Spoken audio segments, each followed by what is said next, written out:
ಬೇಡಿಕೆ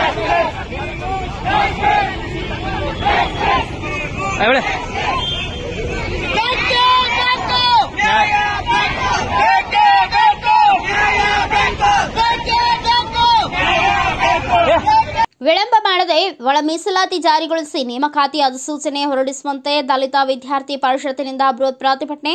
ಒಳ ಮೀಸಲಾತಿ ಜಾರಿ ಮಾಡುತ್ತೇವೆ ಎಂದು ಹೇಳಿ ಕಾಲಹರಣ ಮಾಡುತ್ತಿರುವ ರಾಜ್ಯ ಸರ್ಕಾರದ ವಿಳಂಬ ನೀತಿ ಖಂಡನೀಯ. ಒಳ ಮೀಸಲಾತಿ ಜಾರಿ ವಿಳಂಬದಿಂದ ಒಳ ಮೀಸಲಾತಿಗೆ ನಿರೀಕ್ಷೆಯಲ್ಲಿರುವ ಸಮುದಾಯಗಳಿಗೆ ಮತ್ತು ಇದರಿಂದ ಯಾವುದೇ ಹೊಸ ನೇಮಕಾತಿಗಳಿಲ್ಲದೆ ಎಲ್ಲ ವರ್ಗದಿಂದ ಬರುವ ಲಕ್ಷಾಂತರ ವಿದ್ಯಾರ್ಥಿ ನಿರುದ್ಯೋಗಿ ಯುವ ಜನರ ಆತಂಕದಲ್ಲಿ ಇದ್ದಾರೆ ಎಂದು ಜಿಲ್ಲಾ ಸಂಚಾಲಕರಾದ ಆದರ್ಶ ಗಸ್ತಿ ಅವರು ಹೇಳಿದರು. ದಲಿತ ವಿದ್ಯಾರ್ಥಿ ಪರಿಷತ್ ಹಮ್ಮಿಕೊಂಡಿದ್ದ ಬೃಹತ್ ಪ್ರತಿಭಟನೆ ಉದ್ದೇಶಿಸಿ ಮಾತನಾಡಿದ ಅವರು, 3 ದಶಕಗಳಿಂದ ಒಳ ಮೀಸಲಾತಿಗಾಗಿ ಹೋರಾಡುತ್ತಿರುವ ಹೋರಾಟಗಾರರ ತಾಳ್ಮೆ ಕಟ್ಟೆ ಒಡೆದಿದೆ. ಇದರ ಜೊತೆಗೆ ಉದ್ಯೋಗ ನಿರೀಕ್ಷೆಯಲ್ಲಿರುವ ವಿದ್ಯಾರ್ಥಿ ನಿರುದ್ಯೋಗಿ ಯುವ ಜನರ ವಯಸ್ಸು ಮೀರುತ್ತಿದೆ. ವಿದ್ಯಾರ್ಥಿಗಳು ಮಾನಸಿಕವಾಗಿ ಖಿನ್ನತೆಗೆ ಒಳಗಾಗಿದ್ದಾರೆ. ಈಗಾಗಲೇ ರಾಜ್ಯದಲ್ಲಿ ಹಲವಾರು ಹುದ್ದೆಗಳು ಖಾಲಿ ಇದ್ದು ರಾಜ್ಯದಲ್ಲಿ ಪೊಲೀಸ್ ಅಧಿಕಾರಿಗಳ ಕೊರತೆ ಅಧಿಕವಾಗಿ ಇರುವುದಕ್ಕೆ ಇತ್ತೀಚೆಗೆ ಬೆಂಗಳೂರಿನ ಚಿನ್ನಸ್ವಾಮಿ ಕ್ರೀಡಾಂಗಣದಲ್ಲಿ ನಡೆದ ಘಟನೆಯೇ ಸಾಕ್ಷಿ ಎಂದರು. ಇದಲ್ಲದೆ ರಾಜ್ಯದಲ್ಲಿ ಕಂದಾಯ ಇಲಾಖೆ, ಗ್ರಾಮೀಣಾಭಿವೃದ್ಧಿ ಇಲಾಖೆ, ಕಾರ್ಮಿಕ ಇಲಾಖೆ, ಸಮಾಜ ಕಲ್ಯಾಣ ಇಲಾಖೆ, ಇಂಧನ ಇಲಾಖೆ, ಆರ್ಥಿಕ ಇಲಾಖೆ, ಲೋಕೋಪಯೋಗಿ ಇಲಾಖೆ, ಸಾರಿಗೆ ಇಲಾಖೆ, ತೋಟಗಾರಿಕಾ ಇಲಾಖೆ, ಶಿಕ್ಷಣ ಇಲಾಖೆ ಜೊತೆಗೆ ಇನ್ನು ಹಲವಾರು ಇಲಾಖೆಗಳಲ್ಲಿನ ಅಧಿಸೂಚನೆಗಳು ನೆನೆಗುದಿಗೆ ಬಿದ್ದಿದ್ದು ಒಳ ಮೀಸಲಾತಿ ವರದಿ ವಿಳಂಬವಾಗಿದೆ. ಯಾವುದೇ ನೇಮಕಾತಿಗಳಿಲ್ಲದೆ ರಾಜ್ಯದಲ್ಲಿ ನಿರುದ್ಯೋಗ ಸಮಸ್ಯೆ ತಾಂಡವವಾಡುತ್ತಿದೆ. ಆದ್ದರಿಂದ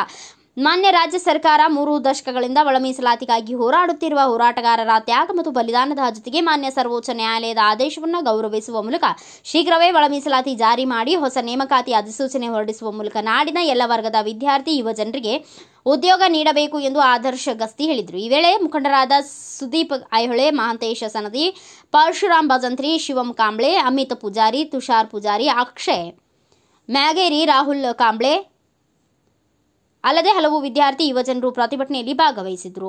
ನಾನು ಆದರ್ಶ ಗಸ್ತಿ ಅಂತ ದಲಿತ ವಿದ್ಯಾರ್ಥಿ ಪರಿಷತ್ ಬೆಳಗಾವಿ ಜಿಲ್ಲಾ ಅಧ್ಯಕ್ಷ. ಏನು ಇವತ್ತು ಒಳ ಮೀಸಲಾತಿ ನೆಪ ಇಟ್ಕೊಂಡ್ಬಿಟ್ಟು ರಾಜ್ಯ ಸರ್ಕಾರ ನಮ್ಮಂತ ಸ್ಪರ್ಧಾ ವಿದ್ಯಾರ್ಥಿಗಳಿಗೆ ಅನ್ಯಾಯ ಮಾಡ್ತಕ್ಕಂತ ಇದೆ. ಇದರ ವಿರುದ್ಧ ನಾವು ಹೋರಾಟ ಮಾಡ್ತಾ ಇದ್ದೀವಿ. ಒಳ ಮೀಸಲಾತಿ ಕೂಡಲೇ ಜಾರಿನೂ ಆಗಬೇಕು. ನಮ್ಮಲ್ಲಿ ಸರ್ಕಾರ ಹೊಸ ಏನು ಸ್ಪರ್ಧಾ ಇಲಾಖೆಗಳಲ್ಲಿ ಖಾಲಿ ಉಳಿದಿರ್ತಕ್ಕಂಥ ಹುದ್ದೆಗಳನ್ನ ಕೂಡಲೇ ನೋಟಿಫಿಕೇಶನ್ ಬಿಟ್ಟು ಕೂಡಲೇ ಅದನ್ನು ಅನೌನ್ಸ್ಮೆಂಟ್ ಮಾಡಬೇಕಂತ ನಮ್ದು ಹೋರಾಟ. ಇತ್ತ ರಾಜ್ಯ ಸರ್ಕಾರ ಏನಿದೆ, ಇತ್ತ ಒಳ ಮೀಸಲಾತಿ ನೆಪ ಒಟ್ಟಿ ಅತ್ತ ಸಮುದಾಯಕ್ಕೂ ಮೋಸ ಮಾಡ್ತಾ ಇದೆ, ಇತ್ತ ನಮ್ಮಂತ ಸ್ಪರ್ಧಾರ್ಥಿಗಳಿಗೂ ಮೋಸ ಮಾಡ್ತಕ್ಕಂಥ ಕೆಲಸವನ್ನ ಇವತ್ತು ಆಡಳಿತ ಸರ್ಕಾರ ಮಾಡ್ತಾ ಇದೆ. ಕೂಡಲೇ ಇದೇನು ರಾಜ್ಯ ಸರ್ಕಾರ ಈಗಾಗಲೇ ಈಗ ಏನ್ ಸ್ಪರ್ಧಾರ್ಥಿಗಳಿಗೆ 4 ವರ್ಷದಿಂದ ಏನು ಪಾಲಾಗಿಲ್ಲ, ಕೂಡಲೇ 4 ವರ್ಷದಿಂದ ಏನು ಪಾಲಾಗಿಲ್ಲ ಅವೆಲ್ಲ ಪಾಲ್ಗಳನ್ನ ಮತ್ತೆ ಪಾಲ್ ಕರಿಬೇಕು. ಇಲಾಖೆಯಲ್ಲಿ ನೇಮಕಾತಿಗಳನ್ನ ಕರಿಬೇಕು.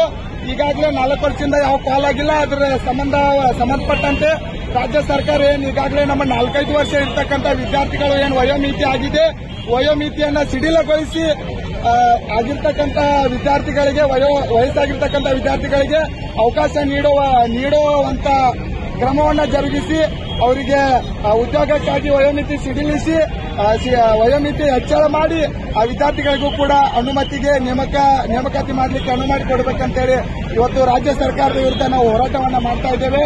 ಕೂಡಲೇ ರಾಜ್ಯ ಸರ್ಕಾರ ಈ ಎಲ್ಲ ವಿಷಯಗಳನ್ನ ಗಮನದಲ್ಲಿಟ್ಟುಕೊಂಡು ಒಳ ಮೀಸಲಾತಿನೂ ಜಾರಿ ಮಾಡಬೇಕು.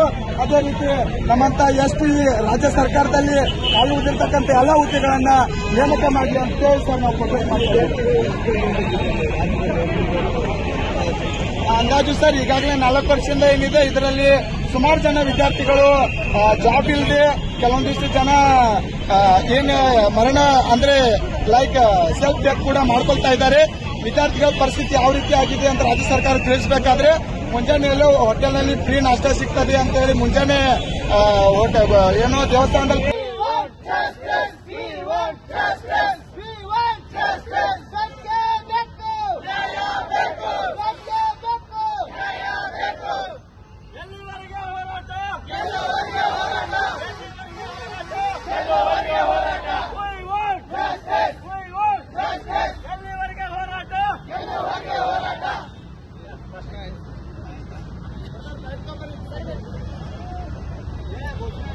ಉದ್ಯೋಗ ನೀಡದೆ ವಂಚಿಸುತ್ತಿರುವ ರಾಜ್ಯ ಸರ್ಕಾರಕ್ಕೆ, ಯುವಕರಿಗೆ ಉದ್ಯೋಗ ನೀಡದೆ ವಂಚಿಸುತ್ತಿರುವ ರಾಜ್ಯ ಸರ್ಕಾರಕ್ಕೆ, ಯುವ ಜನತೆಗೆ ಮೋಸ ಮಾಡಿರ್ತಕ್ಕಂಥ ರಾಜ್ಯ ಸರ್ಕಾರಕ್ಕೆ, ಆಡಳಿತ ಸರ್ಕಾರಕ್ಕೆ